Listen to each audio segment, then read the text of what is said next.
తెలంగాణ రాష్ట్ర ప్రభుత్వం ప్రతిష్టాత్మకంగా ఏర్పాటు చేసిన స్వచ్ఛదనం పచ్చదనం కార్యక్రమానికి మెదక్ జిల్లా కలెక్టర్ రాహుల్ రాజ్ పాల్గొన్నారు. మెదక్ జిల్లా తూప్రాన్ మండలం ఇస్లాపూర్ గ్రామంలో రాష్ట్ర ప్రభుత్వం ఆదేశాల మేరకు స్వచ్ఛదనం పచ్చదనం కార్యక్రమాన్ని దిగ్విజయంగా కొనసాగించారు. ఈ సందర్భంగా జిల్లా కలెక్టర్ రాహుల్ రాజ్ వారి చేతులతో మొక్కలు నాటారు. ఈ కార్యక్రమాన్ని ఉద్దేశించి వారు మాట్లాడుతూ ముఖ్యంగా 34 లక్షల మొక్కలు నాటే కార్యక్రమాన్ని దిగ్విజయంగా కొనసాగించాలని పేర్కొన్నారు.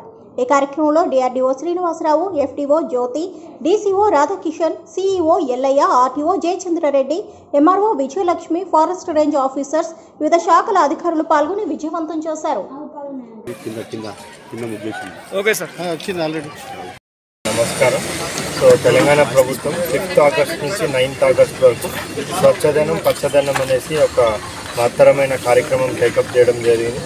మరి ప్రభుత్వం ఆదేశాల మేరకు మన జిల్లా వ్యాప్తం కూడా అన్ని గ్రామ పంచాయతీల్లో మన దగ్గర ఉన్న 4 మున్సిపాలిటీలో కూడా పెద్ద ఎత్తున మరి ప్రజలందరినీ భాగస్వామ్యం చేసుకుంటూ ఈ ప్రోగ్రామ్ని మనం టేకప్ చేయడం జరిగింది. మరి ఈరోజు ఆఖరి రోజు. ఈరోజు కూడా ఏమేమైతే యాక్టివిటీస్ ఉన్నాయో అవన్నీ టేకప్ చేస్తూ ఈరోజు ప్రత్యేకంగా వన మహోత్సవం కోసం కేటాయించడం జరిగింది. మన జిల్లాలో చూసుకున్నట్టయితే సుమారుగా 34 lakhs ప్లాంటేషన్ మనం ఈ ఇయర్ టేకప్ చేయబోతా ఉన్నాం. దాంట్లో ఆల్రెడీ 80% మనం ప్లాంటేషన్ కంప్లీట్ చేసుకున్నాం. ఈ ఒక్కరోజే వన మహోత్సవం పురస్కరించుకొని జిల్లా వ్యాప్తం కూడా 2 లక్షల చెట్లు నాటాలనేసి కూడా మనం సంకల్పించుకొని ఈరోజు అన్ని గ్రామ పంచాయతీలలో అన్ని మున్సిపాలిటీలలో కూడా మనం సుమారుగా 2 లక్షల చెట్లు ఈరోజు మనం నాటుతూ ఉన్నాం. ప్రజలందరికీ కూడా విజ్ఞప్తి ఏంటంటే ఈ చెట్లు నాటిన చెట్లను పరిరక్షించుకోవాల్సిన బాధ్యత కూడా మన అందరిపైన ఉంది. భావితరాలకి మంచి ఎన్విరాన్మెంట్ మనం ఇవ్వాలంటే ఇప్పుడు మనం ఏవైతే చెట్లు పెడతామో పెద్ద ఎత్తున పెట్టడమే కాకుండా వాటిని అంతా కూడా సంరక్షించుకొని అవన్నీ మంచిగా పెంచే విధంగా మనం చూసుకోవాల్సిన అవసరం ఉంది.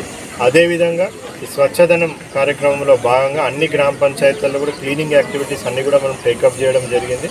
ప్రజలందరూ కూడా ఇది గ్రామ పంచాయతీతో మున్సిపాలిటీతో వీళ్ళు ఒక్కరిదే బాధ్యత కాదు, మనందరిపైన కూడా బాధ్యత ఉంటుంది.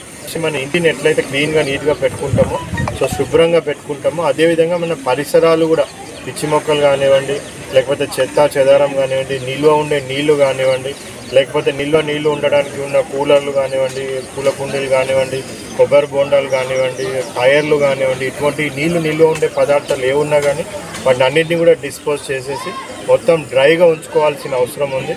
మన పరిసరాలు అంతా శుభ్రంగా పెట్టుకున్నామంటే ఆటోమేటిక్గా మన ఊరంతా కూడా శుభ్రంగా ఉంటుంది.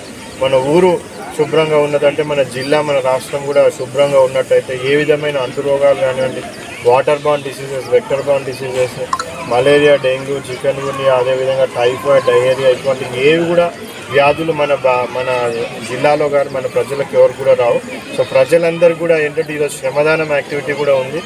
పెద్ద ఎత్తున ప్రజలందరూ కూడా ఈ స్వచ్ఛదనం పచ్చదనం ప్రోగ్రాంలో పార్టిసిపేట్ అయ్యి పరిసరాలను మన ఊరిని క్లీన్గా పెట్టుకోవడం, పచ్చదనంగా మన చెట్లు పెంచి మంచి పచ్చదనంగా చూసుకోవాల్సిన బాధ్యత మన అందరి మీద ఉందని తెలియజేస్తూ మరొకసారి జిల్లా ప్రజలందరూ కూడా ఈ 5 రోజుల కార్యక్రమం అనేసి ఇది అనుకోవద్దు.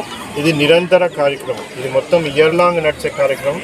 మనం ప్రతి ఇయర్ కూడా ప్రతిరోజు కూడా మనం పరిశ్రమను ఉంచుకున్నట్టయితేనే వ్యాధుల బారిన పడము. ఈ కార్యక్రమాన్ని ఇంతకుముందు తర్వాత కూడా ఇదే స్ఫూర్తితో ముందుకు తీసుకుపోవాలనేది ప్రజలందరినీ కూడా రిక్వెస్ట్ చేస్తా ఉన్నాం.